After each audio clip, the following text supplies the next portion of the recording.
She was just serving food in the mess hall, until the general saw her tattoo and dropped her tray. Sounds crazy, right? A whole damn mess hall, hundreds of troops, non-stop lunchtime chaos. And yet the moment that tattoo flashed, the noise died like someone yanked the power cord out of the universe. Before I tell you what ink made a 4-star general freeze like he'd seen a ghost, tell me in the comments, what state or country are you watching from? It always blows my mind how far these military stories travel. The day it happened started like any other on Fort Sheridan: gray skies, the smell of diesel hanging in the air, cold wind slapping the flag like it owed money. The chow hall was packed. Infantry, airmen, Navy comms guys passing through, a couple rangers housing eggs like they were starving wolves. Nobody paid attention to the cafeteria staff. Nobody ever did. They were just part of the background noise. Except her. Short, quiet, baseball cap low, sleeves rolled down, name badge reading Alma. She moved like someone who had spent years marching, not walking. Chin tucked. Steps measured. Eyes scanning without looking like she was scanning. Half the troops missed it. The other half assumed she was just ex-military or maybe old-school reserve. Nobody questioned it. Until lunchtime on Tuesday. General Marcus Hammerline Holbrook, 4 stars, 2 wars, notorious for a voice that could crack helmets, walked in with his aide. Everyone snapped attention instinctively, even though they technically didn't have to in the chow hall. Old habits in uniform die slower than anything else. Hammerline grabbed a tray, moved down the line, casual as a general can be. He was in a good mood. That wouldn't last long. Alma was ladling mashed potatoes, quiet as always. "Morning, ma'am," the general said out of courtesy. "Appreciate what you do." She gave a small nod. "Yes, sir. You want gravy on that?" He chuckled. "Always.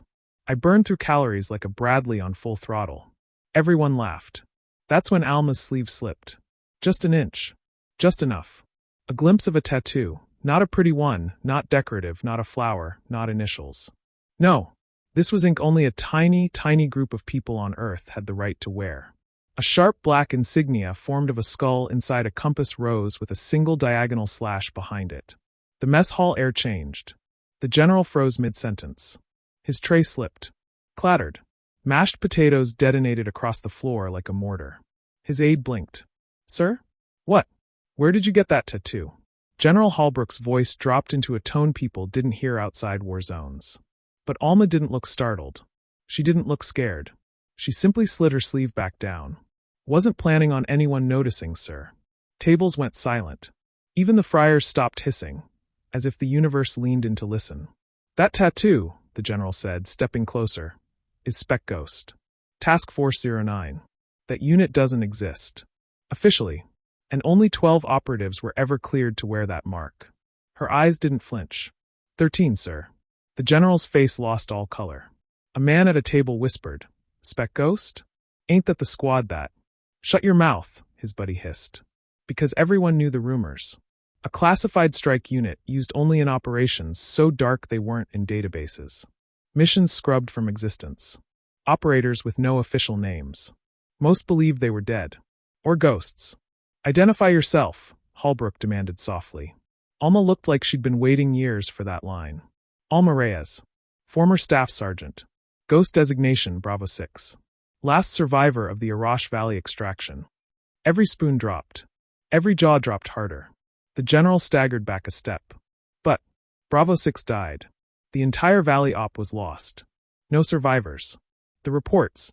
Filed by people who never set foot there, sir." Her voice wasn't angry. Just tired. Heavy. The general's aide whispered, "What's Arash Valley?" Holbrook didn't even glance at him. Something civilians will never hear details about. He turned back to Alma. "Why are you here? Why a chow hall? Why this?" Alma let out a slow exhale, one she'd probably been holding for years. "Because after what we saw, after what we did, after the bodies we zipped, I didn't want guns anymore. Didn't want missions. Didn't want intelligence briefings telling me who wasn't going home next week." Her voice softened. "People think war kills you once. It doesn't. It kills you slowly.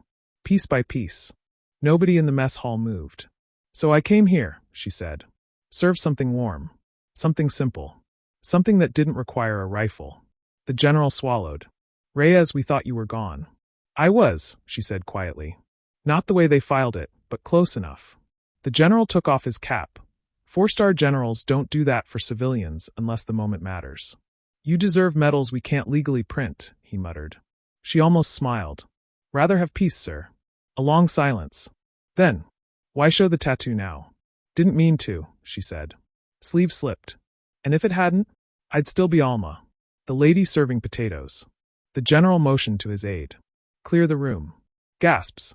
Panic. But the aide wasn't telling anyone they were in trouble. He simply said, by order of the general, everyone step outside. Within minutes only Alma, Holbrook, and the aide remained. The general leaned in. His voice was nearly a whisper. Bravo 6, we need you. Her jaw locked. No. My combat days are done. This isn't about bringing you back, Holbrook said. This is about clearing your name in the classified files. The government still brands you Kia. You deserve your life back. Your record back. Your honor back. Her hands tightened on the serving spoon. And the others? We'll finally recognize them, Holbrook said. All of them. Off the books, but respectfully. She stared at the floor. Then at him. Then at the tattoo she slowly revealed one last time. I'll only do this on one condition. Name it. No more ghosts, she said softly. If we're honoring the dead, they're getting names again. Holbrook nodded, jaw clenched. Done. And just like that, the woman everyone thought was just a cafeteria worker. Just someone behind a counter. Just another face in the background. Walked out beside a 4-star general, toward a convoy waiting outside like it had never stopped waiting for her since the day she vanished from the world. As she passed the troops outside, conversations died. Uniforms straightened. Eyes followed her like she was myth, legend, and miracle all in one. Someone whispered, "Who the hell was she?" Another replied with a shaky voice, "A ghost. And somehow still alive." Fade out.